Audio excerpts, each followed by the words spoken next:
The time in the Trump administration has come to an end. Let's listen in closely. Second. Personal income is up 0.8%. That is almost triple the expectations. I'll tell you that the income numbers, really, for the first 4 months of the year, they're stellar. They're really stellar. I mean, I could go back and look at the first 4 months of many different years. Really very strong numbers, and you're right. This administration is criticized for just about everything under the sun. I've never, ever in my lifetime had glimpses into the politics of an administration in the form of transparency like this one. Why don't we be, give credit where credit is due? Income really shooting up. Rick, I also thought everybody was going to get one last order of imports that were going to be tariffed, and they were loading up on things. How the hell they already fix the trade, or not fix it, but to cut it in half? That's crazy. So there wasn't a lot of front loading of things that they needed before the tariffs hit. Yeah, I'll tell you what, it really does call into question some of the conventional wisdoms. And, it's going to be interesting to see what happens next month when we get this number, or we see some of the other numbers like current account, see how they fared. Because I don't know, I've been watching these numbers a long time. I don't think I've ever seen the trade deficit cut in half in 1 month. Not bad. Right? Not bad. Come on, guys.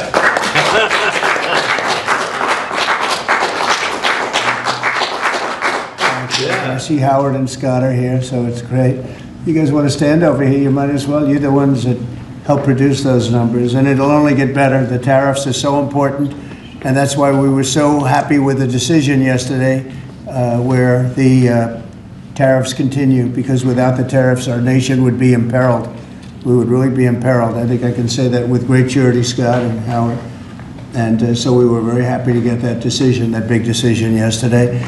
And today it's about a man named Elon, and he's one of the greatest business leaders and innovators the world has ever produced. He stepped forward to put his very great talents into the service of our nation, and we appreciate it. And I just want to say that Elon has worked tirelessly helping lead the most sweeping and consequential government reform program in generations. And the kinds of things that he's found and his people have found. He's brought a group of very smart people in, and they found things that are pretty unbelievable. I have to say that the numbers that we're talking about are substantial, but they're going to be very much more substantial with time, because many of the things that we're working on right now, we're going to have to remember Elon as we find them, but the numbers could double and triple because many things, we don't want to go out with them until we're sure, but we've found things that are unbelievably stupid and unbelievably bad. With the Department of Government Efficiency, Elon's delivered a colossal change in the old ways of doing business in Washington. Doge has installed geniuses with an engineering mindset and unbelievably talented people and computers. I actually asked Elon one time, what's their primary thing? And they have a lot of primary things, all having to do with being smart. But he said the thing that they're really the best at is working with computers, so that they can't be outsmarted by somebody that's not so honest, that happens to also be good with computers, but not as good as these people. But the mindset in the senior ranks of every federal department, and it's really changed. And with Elon's guidance, they're helping to detect fraud/waste and modernize broken and outdated systems. So as you know, we're talking about various systems and changing systems. And, sadly, it takes a long time to do that.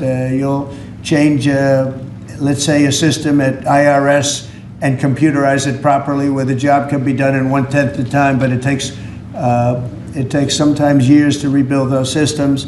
But we've started, in many cases, I will say that this has less to do with Elon, but the air traffic control systems, we're bidding out to the best companies in the world, those systems right now. They were what the previous administration was horrible what they did. They spent billions and billions of dollars, and in the end, it didn't even come close to working. They tried to hook up wire to copper, and it can't be done. And they just spent billions of dollars and just wasted money, actually made the system much worse. So we're going to get a brand new modern system. Congress is working with us on that. and we're going to get it done as quickly as we can, but it's in the works, and once it's done, it'll be good for 30 years. But we have a system that's 48 years old and would have a modern computer hooked into a very outdated computer, and they don't hook up. I mean, they didn't hook up. So after spending billions of dollars, they turned on the system, and in never any cases, from local to countrywide, they never worked. More than 75,000 bureaucrats have voluntarily left their taxpayer-funded jobs to come out and really do the job. Countless wasteful and unnecessary contracts have been terminated, and you know that we have terminated many contracts, and many contracts, Elon, are right now being looked at, and it may be 6 months, it may be almost a year in some cases. We're going through procedures, we're going through courts, and we'll remember you as we announce billions of dollars of extra waste, fraud, and abuse. Just as an example, Doge canceled $101 million for DEI contracts at the Department of Education, $101 million, and that was just in a small section of the Department of Education. $59 million for illegal alien hotel rooms in New York City, and the landlord never made the kind of money that he made in the last short period of time. $59 million to a hotel in New York City, $45 million for diversity, equity, and inclusion scholarships in Burma. In Burma, does anyone know about Burma? $42 million for social and behavioral change in Uganda. $40 million to improve the social and economic inclusion of sedentary migrants. I can say it's $2 billion to Stacey Abrams and her environmental movement. There was $100 in the account, and all of a sudden they found $2 billion in the account. And I assume that's being looked at. I don't know, I'm not sure, but I assume that's being looked at. Think of that, $2 billion. And then Lee will tell you there's another one over there for $20 billion being spent on another environmental cause. $20 billion, not 20 million, a lot, not 200,000, which is a lot. So think of it, in her case, you have $100, and now all of a sudden she gets hit with an infusion of $2 billion just before I take office.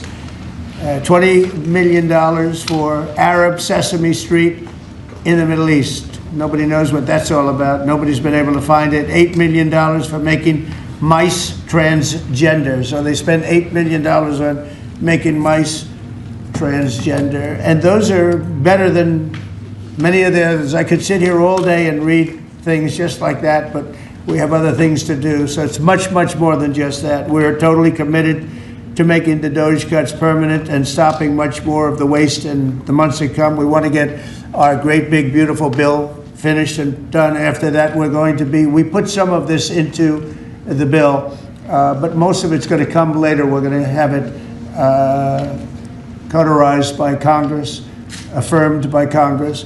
In some cases, we'll make cuts. In some cases, we'll just use it in a different layer to save the money. But it's hundreds of billions of dollars. Doge has also fully modernized the federal retirement process and continues to work very hard on the IRS modernization. But we're taking that over with Doge.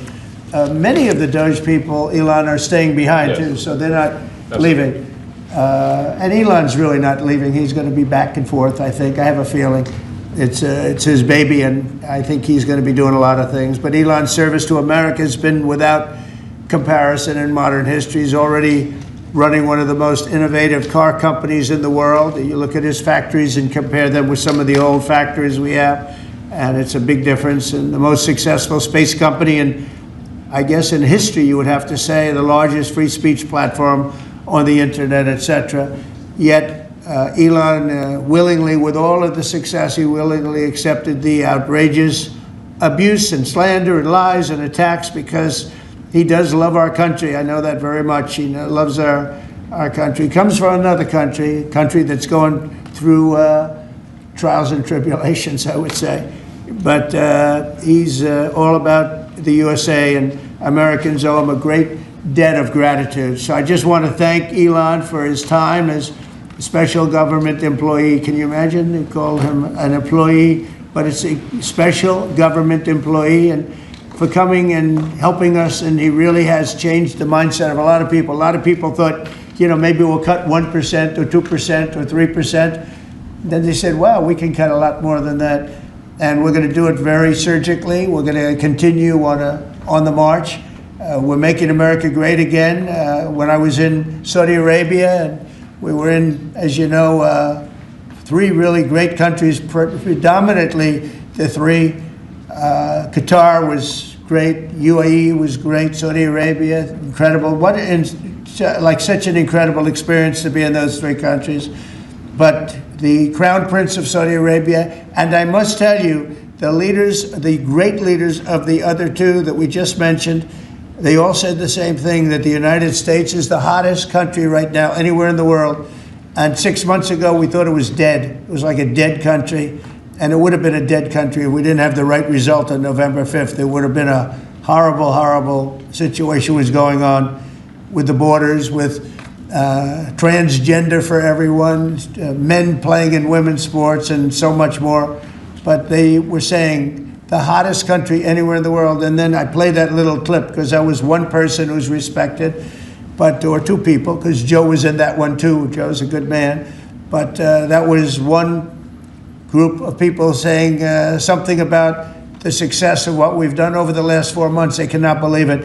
In the one case, they said they've never seen anything like it as long as they've been doing what they've been doing. They've been doing it for a long time.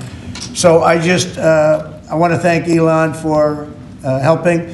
And again, the United States right now is the hottest country anywhere in the world. There's no country as hot. And we're doing really well. When I left, we had no wars, we had no problems. We defeated ISIS, we rebuilt our military, and we had no inflation. And when I came back, we had a lot of inflation. We had wars all over the place.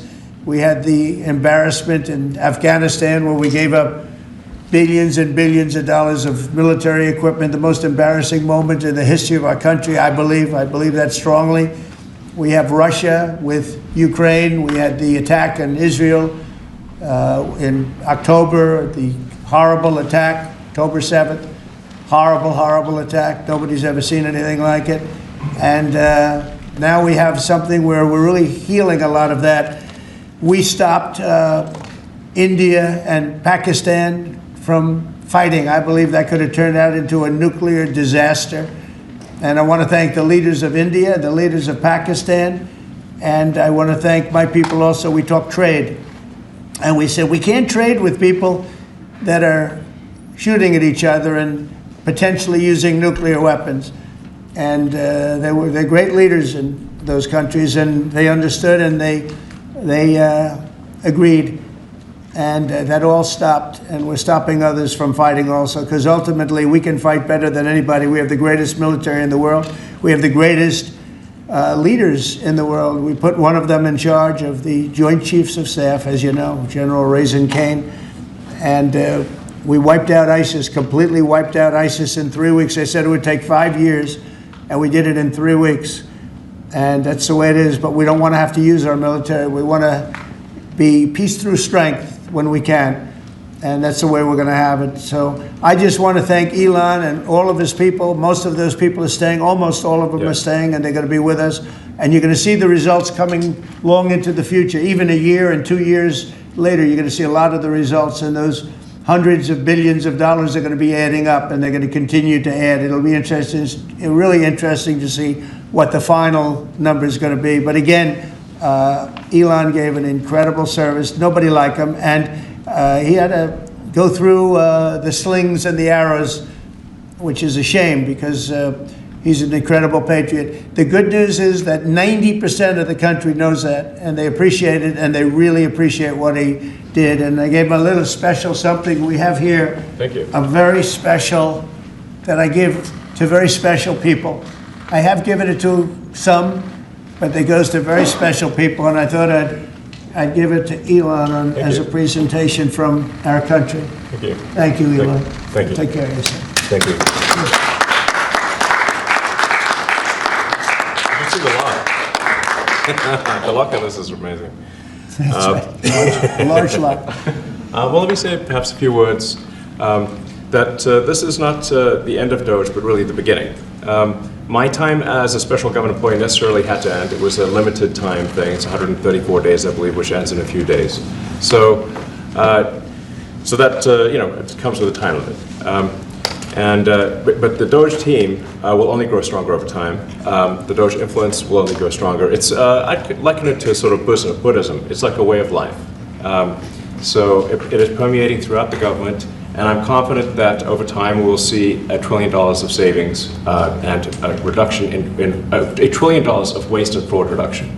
The calculations of the Doge team thus far, in terms of an FY25 to FY26 delta, are over 160 billion, and that's climbing. We expect that number will probably go over 200 billion soon. So I think the Doge team is doing an incredible job. They're going to continue doing an incredible job, and I'll continue to be visiting here and be a friend and advisor to the president. And I look forward to times being back in this amazing room. By the way, isn't this incredible? Look at this incredible. It's stunning. I think the way that the Oval Office, how the president has just completely redone the Oval Office. It's beautiful. I love the gold on the ceiling. Thank you. It's pretty nice. Yeah.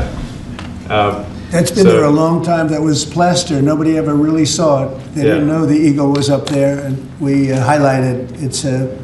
Essentially it's a landmark, a great landmark, and that's 24 karat gold, and everybody loved it. And now they all see it when they come in. So it's been good. The Oval Office finally has the majesty that it deserves, thanks to the president. So I look forward to continuing to be a friend and advisor to the president, continuing to support the Doge team, and we are relentlessly pursuing $8 trillion in waste and fraud reductions, which will benefit the American taxpayer. That's it, really. Thank you, Mr. President. Thank you. Great job. Thank you, President Trump. The president mentioned that you had to deal with all the slings and arrows during your time at Doge. There's this. Well, some of the people, some of the media organizations in this room were the slingers.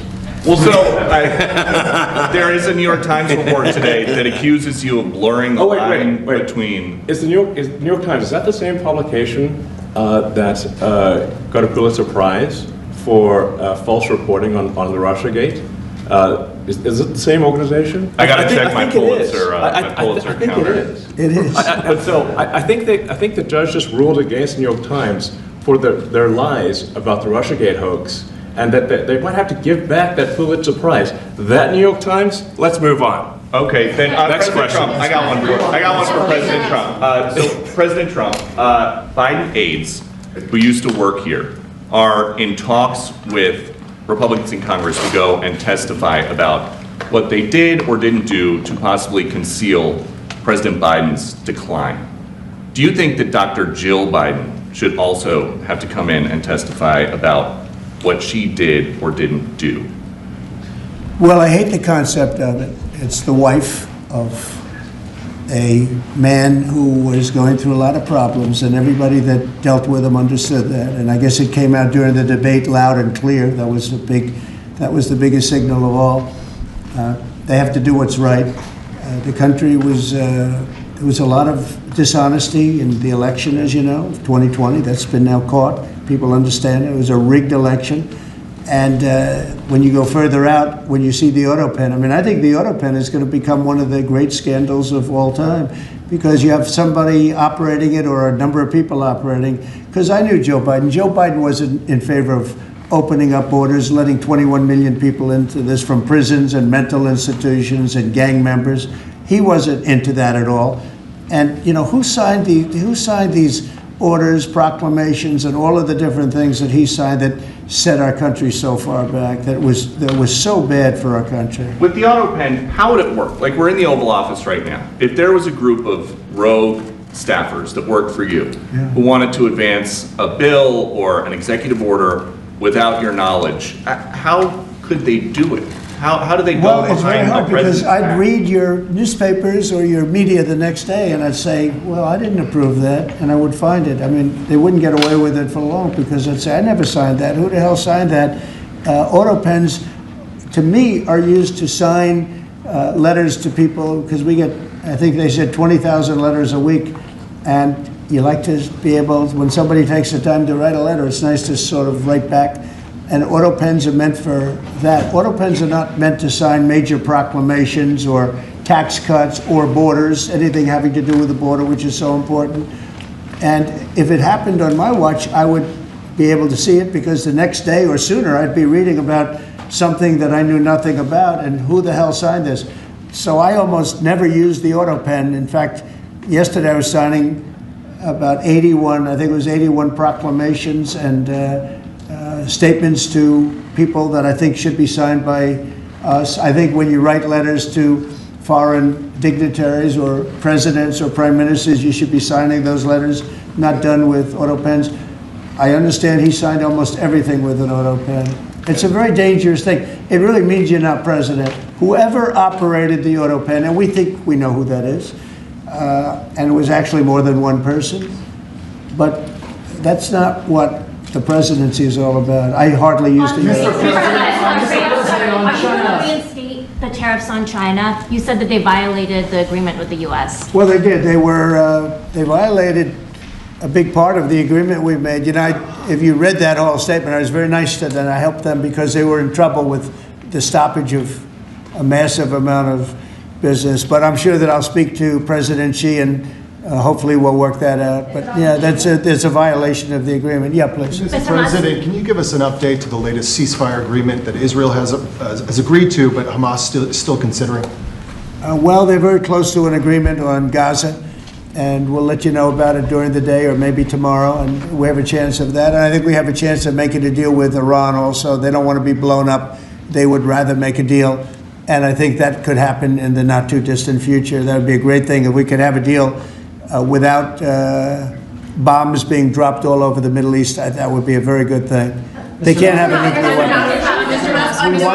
We want them to be safe. We want them to have a very, very successful nation. Let it be a great nation, but we can't have that. They cannot have a nuclear weapon. It's very simple. And I think we're fairly close to a deal with Iran.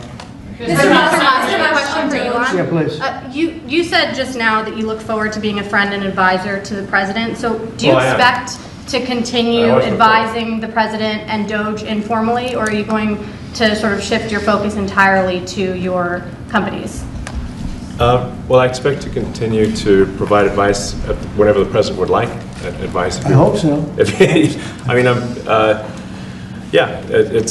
expect to remain a friend and an advisor, and certainly if there's anything the president wants me to do, I'm at the president's service. Mr. Musk, on Doge, you said that there was $1 trillion promise for cuts from Doge. Yes, I think we do expect over time to achieve the $1 trillion. But what have you found in your time here was the biggest roadblock to getting those cuts? Was it the cabinet, or was it Congress, or something else? What was the biggest roadblock from your work?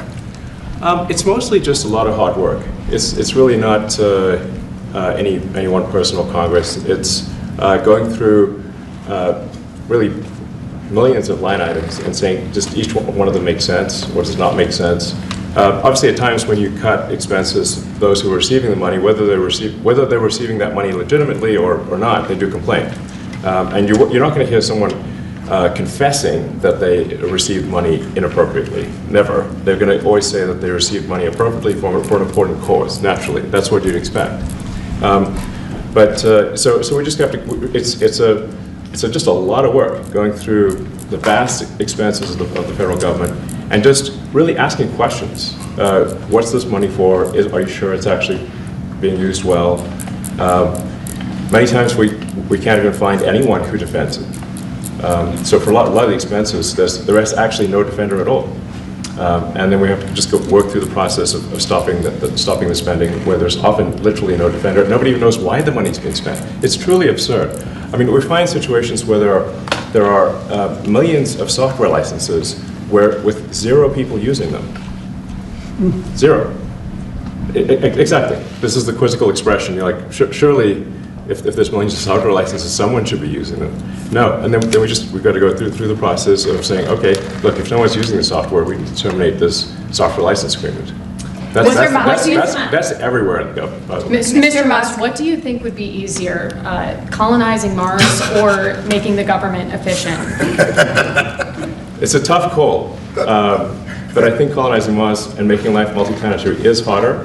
And as I said, we do expect to achieve over time the $1 trillion of savings. We can't do it in like a few months, but if you say by I think the official end of Doge, which the president may choose to extend, is the middle of next year. Say by the middle of next year, with the support of the president and Congress, could we achieve $1 trillion of savings? I think so. We're on track to do so. Do you have faith that Congress is going to? Thank you, Mr. President. You had mentioned earlier in the week that Doge had become a whipping boy, and as the president mentioned, you went through a lot to go through this process. Yes. Was it worth it for you, and what would you change? Yes, so what we found was happening was that if there were any cuts anywhere, then people would assume that was done by Doge.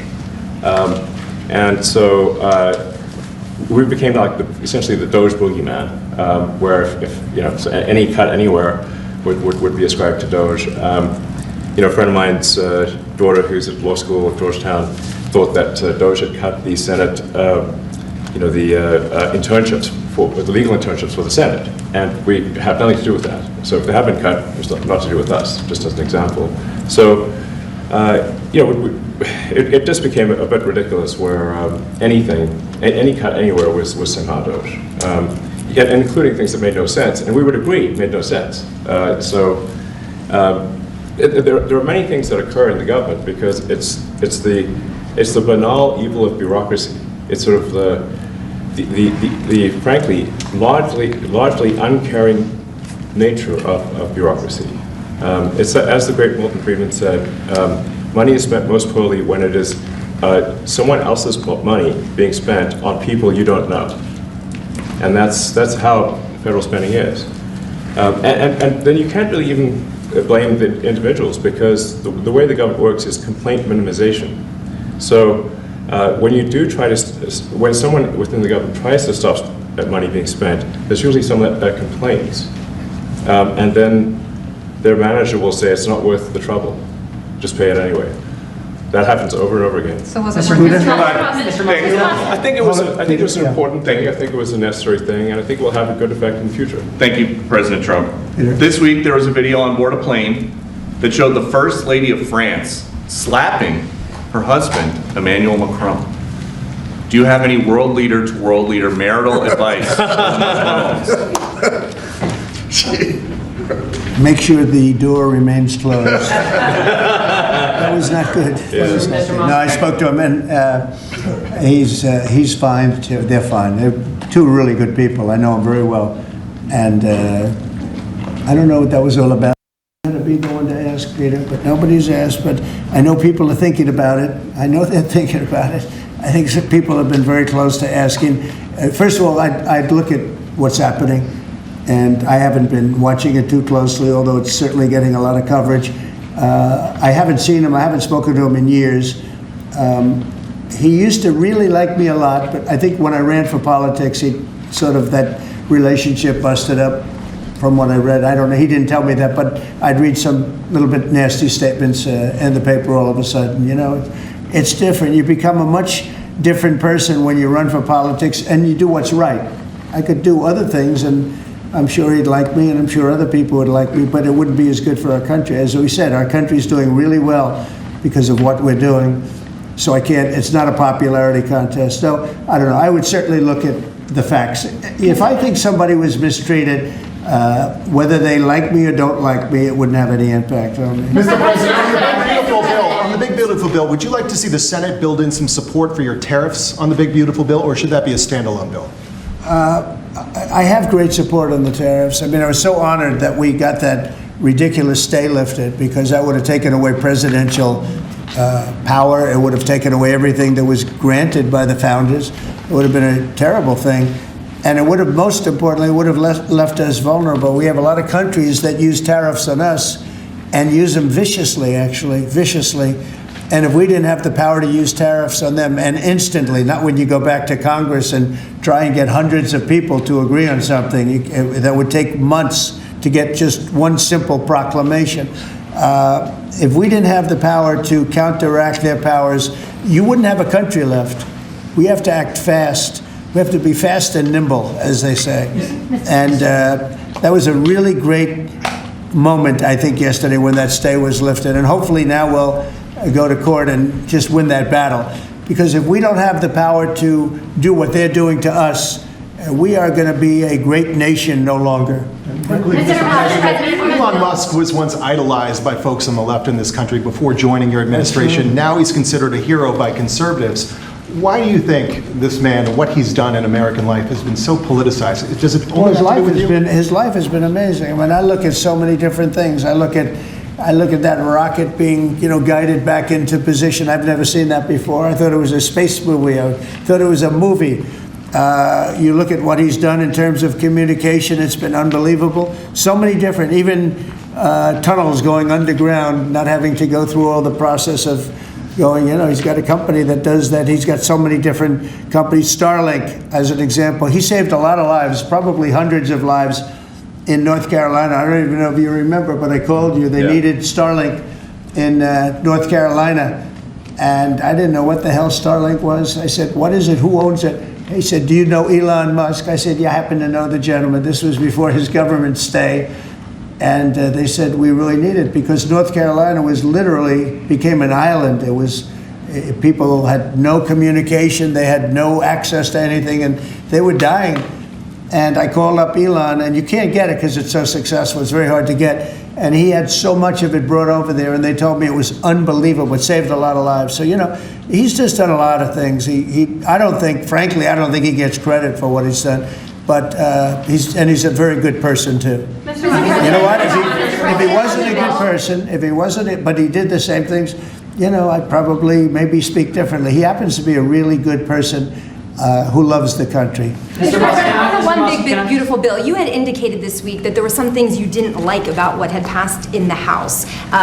What changes do you want to see the Senate make? And you had also indicated there were things you didn't like about the bill. What would you be suggesting he push senators to change in their version? Well, I'll tell you, I'll go first. It's an unbelievable bill. It cuts your deficits. It cuts, it's a huge cutting.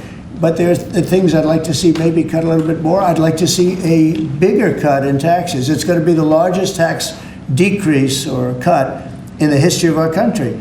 I'd like to see it get down to an even lower number. I was shooting for a slightly lower number. I would have liked to have done that. But with all of that being said, when you look at the tax cut and the fact that the original tax cut, which made us so successful. We had the most successful 4 years in the history of our country, the economy, and this is going to be even better. And you see that by the reports that came out just yesterday or tonight. I guess they were released this morning at 8 o'clock. You see the kind of numbers where somebody that's a pro is like, whoa, I haven't seen numbers like this since I've been doing this. These are human emotions of professionals that have never seen numbers like, and we've just started. The bill is a great bill. It's going to be jiggered around a little bit. It's going to be negotiated with the Senate, with the House. But the end result is it extends the Trump tax cuts. If it doesn't get approved, you'll have a 68% tax increase. You're going to go up 68%. That's a number that nobody's ever heard of before. You'll have a massive tax increase. If it does get approved, you'll have a large tax cut, the largest we've ever had. When you add the past tax cuts that we got you, the Trump tax, they call them the Trump tax cuts. It's an amazing bill. It does amazing things. With all of that, it's going to be adjusted a little bit over the next coming weeks, and I think it's going to be passed. The Republicans want to pass it. With all of the great things it does, including an extension of debt, it's the extension. We have to extend the debt. If we don't extend debt, we're in default. Now, the Democrats might like our country to be in default, but in 250 years, we've never been in default. That was handed to them by a very well-meaning man that gave it to them because he thought it was the right thing to do. It could have been their problem before the election, but this man thought it was the right thing to do, and he was well-meaning. I don't hold anything against him for that, but that was put on our plate when it should have been on the Democrats. September 28th, a famous date. It should have been taken care of by the Democrats, but this person, a man of power, gave it to us so that in June that comes due. Well, we have to take care of that, because if we don't take care of it, we have a country in default, and we don't ever want to have a country in default. You know, I'll tell you, a certain senator, Elizabeth Warren, said that she would never, ever allow a default on our debt. She would never let it happen, and she would like to get rid of the debt ceiling, what's called the debt ceiling. I call it the debt extension because we really need an extension, that she'd like to see that gotten rid of. And there are many people that agree. Many Democrats agree with that. But we gave that through, and you know, I don't want to say an error. He did it well-meaning. They gave that to us. It was a Democrat problem just before the election. Would have had a huge impact on the election. And to our benefit, we won anyway, but to our benefit. But felt that really for the good of the country, we should extend that. But Elizabeth Warren and various other people would like to see that, her whole career she wanted to see it terminated, gotten rid of, not being voted on every 5 years or 10 years. And the reason was because it's so catastrophic for our country. And I always agreed with her. That was one thing I agreed with her on. Now, I haven't spoken to her, but I would say that if you asked her that question now, she'd say, no, it's their problem. But it's a very unfortunate situation. It's a very unfair situation. And she happened to be right on that. It should be gotten rid of, or it should simply be extended. But that's one of the things that gets taken care of in this bill. That automatically gets extended for a 4-year period, and it should be. But I agree with Elizabeth Warren on that. I think you should get rid of it. It's too catastrophic. Mr. Musk, yeah, please, go ahead. What message do you like to send to international students? Are they still welcomed to study in the United States? And one question for Mr. Musk. The students? Well, we want to have great students here. We just don't want students that are causing trouble. We want to have students. I want to have foreign students. I think Harvard, you know, it's close to 31%. That's a lot. Our country's given $5 billion plus to Harvard over a short period of time. Nobody knew that. We found that out. I wouldn't say that was a Doge thing, but we found that out over a period of time. That was sort of a Trump thing. We ended up in litigation for other reasons because they're very anti-Semitic. And in finding out and in going through the books, we found out that the country gave them $5 billion plus, much more than that, actually. And we're having it out with them, and let's see what happens. I think we have a very good, well, it's a very sad case. It's a case we win. We can't lose that case because we have the right to make grants. We're not going to make any grants like that. But I don't think Harvard's been acting very nicely. I think Columbia wants to get to the bottom of the problem. They've acted very well. And there are other institutions, too, that are acting, but Harvard's trying to be a big shot. And all that happens is every 3 days we find another $100 million that was given. 2 days ago we found $200 million more. The money's given to them like gravy. I'd like to see the money go to trade schools, where people learn how to fix motors and engines, where people learn how to build rocket ships, because you know somebody has to build those rocket ships. Yeah. And I'd like to see trade schools set up, because you could take $5 billion plus hundreds of billions more, which is what's spent, and you could have the greatest trade school system anywhere in the world. And that's what we need to build his rockets and robots and things that he's doing, and to build lots of other things. And, you know, I went to school with people. In some cases, they weren't good students, but they could fix the engine of a car better than anybody I've ever seen. They could take it apart blindfolded. They had an ability at that. And they did very well. They made a lot of money. You know, it's a very skilled job. It's great. But I'd like to see a lot of money going into trade schools. I've always felt that. And we probably found our pot of gold, and that's what's been wasted at places like Harvard. And the money's been wasted. Yeah, please. Yeah, I wanted to ask quickly, Mr. Musk, what